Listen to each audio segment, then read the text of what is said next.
ونصلي ونسلم على رسوله الكريم أما بعد فأعوذ بالله السميع العليم من الشيطان الرجيم بسم الله الرحمن الرحيم۔ آج ہم سورۃ النساء کی آیت نمبر 19 پڑھیں گے۔ اس سے پہلے اللہ تعالیٰ نے توبہ کا ذکر کیا اور اس سے پہلے اللہ تعالیٰ نے خواتین کے متعلق کچھ احکامات بیان فرمائے تھے، تو درمیان میں توبہ کا ذکر کیا اور اس کے بعد دوبارہ اس آیت کے اندر اللہ تعالیٰ نے خواتین سے متعلق احکامات کو بیان فرمایا ہے۔ زمانہ جاہلیت میں خواتین پر بڑے عجیب طرح سے ظلم ہوتے تھے۔ رسول اللہ صلی اللہ علیہ وسلم نے ان مظالم کو ختم فرمایا۔ ان میں سے ایک ظلم یہ بھی تھا کہ اگر کسی خاتون کا شوہر فوت ہو جاتا ہے تو اس شوہر کے ورثاء اس خاتون کو اپنے گھر میں قید رکھتے تھے۔ اگر چاہا تو خود اس سے نکاح کر لیا اور اگر نہ چاہا تو اس کو گھر کے اندر ہی قید رکھا، یہاں تک کہ اس کی اسی حالت میں موت واقع ہو جاتی تھی۔ یہ ورثاء کی طرف سے ہوتا تھا، اور بسا اوقات یوں بھی ہوتا تھا کہ شوہر خود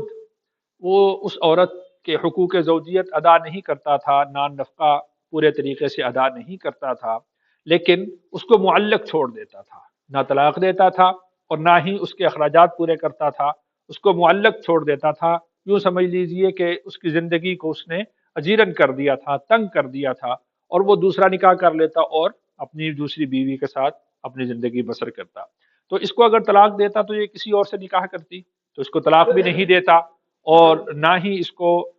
اس کے حقوق ادا کرتا ہے۔ تو اللہ تعالیٰ نے ان چیزوں سے منع فرمایا ہے، ان مظالم کا خاتمہ فرمایا۔ ترجمہ دیکھیے۔ یا ایھا الذین آمنوا، اے ایمان والو، لا یحل لکم، نہیں ہے حلال تمہارے لیے، ان ترثوا النساء، کہ تم وارث بن جاؤ عورتوں کے، کرہن، جبری طور پر، ولا تعضلوہن، اور نہ روکو ان کو، لتذہبوا، کہ تم لو،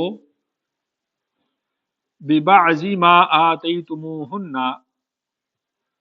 اس میں سے کچھ جو تم نے ان کو دیا، الا، مگر،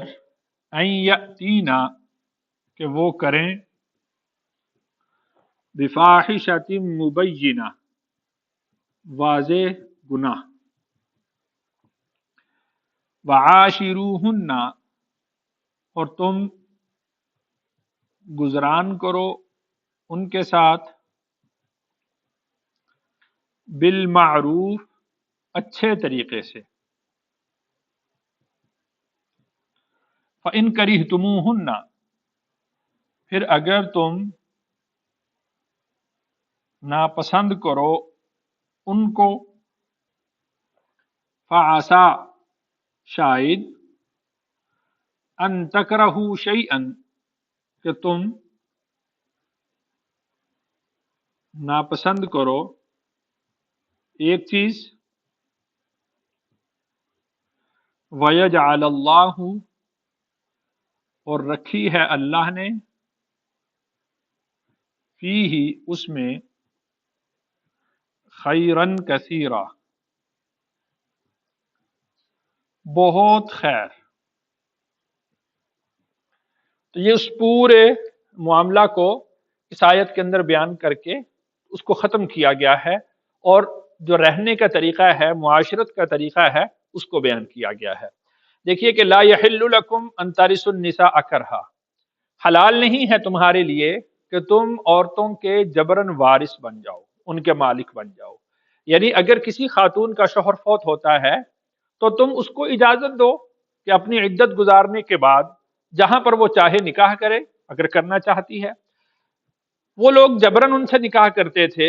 اس لیے کہ اب جو بھائی کی میراث ہے، اگر چھوٹا بھائی اس سے نکاح کر لے گا تو بھائی کی میراث گھر میں ہی رہ جائے گی۔ اگر تو نکاح کا ارادہ تھا تو یوں کر لیتے تھے، اگر نکاح کا ارادہ نہ ہوتا تو پھر نکاح بھی نہیں کرتے تھے،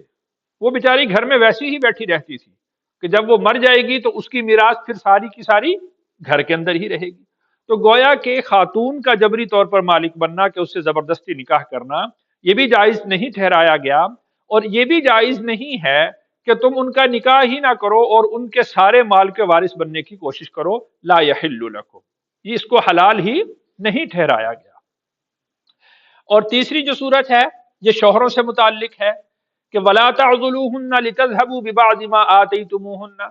کہ تم عورتوں کو اس طور پر مت روکے رکھو،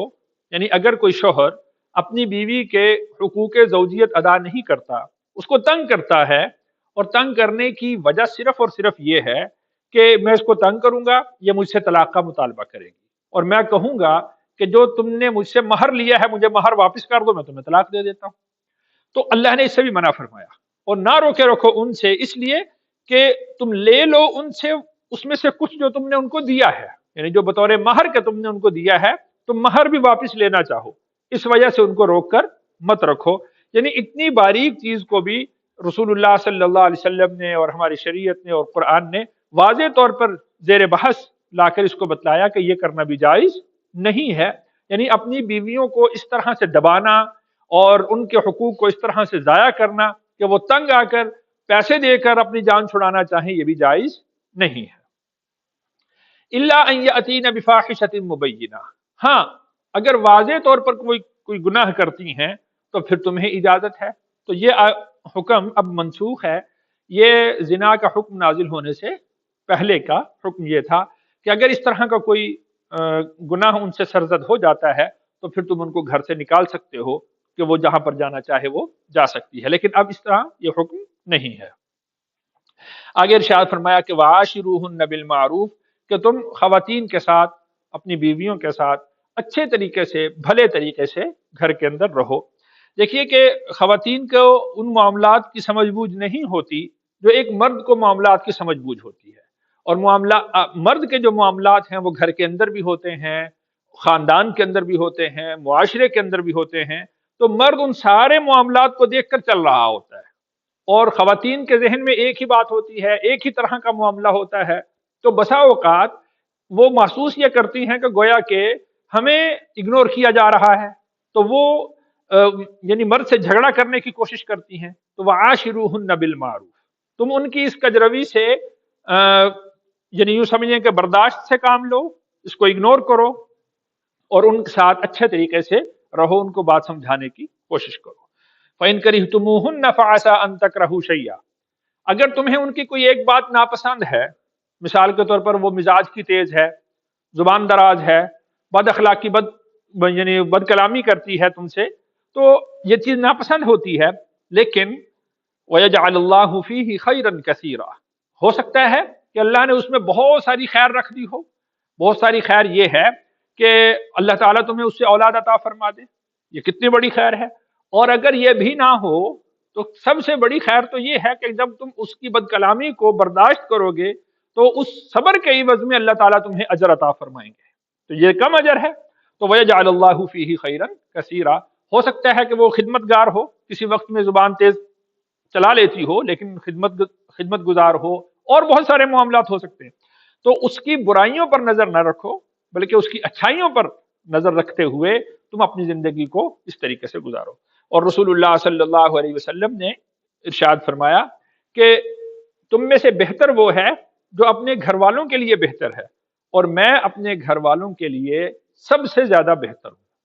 اسی لیے رسول اللہ صلی اللہ علیہ وسلم کی جو گھر کے اندر کی زندگی ہے، تو گھر کے اندر کی زندگی ہمیں سب سے جو ہے امہات المؤمنین ان سے معلوم ہوتی ہے، اور پھر یہ دیکھیں کہ آپ صلی اللہ علیہ وسلم کی اخلاق حسنہ اپنے گھر والوں کے ساتھ کیسے تھے کہ ازواج مطہرات نے، یعنی حضرت خدیجہ رضی اللہ عنہا اس وقت آپ علیہ الصلوۃ والسلام کے نکاح میں تھی، تو جب آپ علیہ الصلوۃ والسلام نے اظہار نبوت فرمایا تو سب سے پہلے ایمان لانے والی ام المؤمنین حضرت خدیجہ رضی اللہ عنہا تھی۔ تو آپ کے اخلاق اس طرح کے تھے کہ ان کو آپ پر کسی قسم کا کوئی بد اعتمادی نہیں تھی، آپ کے اخلاق سے اس قدر متاثر تھیں، آپ کی زندگی سے اس قدر متاثر تھیں کہ جو بات آپ نے کہی ہے تو سب سے پہلے گھر والوں نے قبول کیا ہے۔ تو اس لیے آدمی کے اخلاق گھر والوں کے ساتھ اچھے ہونے چاہیے، اور اس طرح ہونے چاہیے کہ اگر آپ کوئی بات کرتے ہیں تو آپ کے گھر والے آپ کی معاونت میں کھڑے ہوں، آپ کی مدد میں کھڑے ہوں، آپ کو تسلی دینے والے ہوں۔ اللہ تعالیٰ سے دعا ہے اللہ تعالیٰ مجھے اور آپ کو احکام شریعت پر عمل کرنے کی توفیق عطا فرمائے۔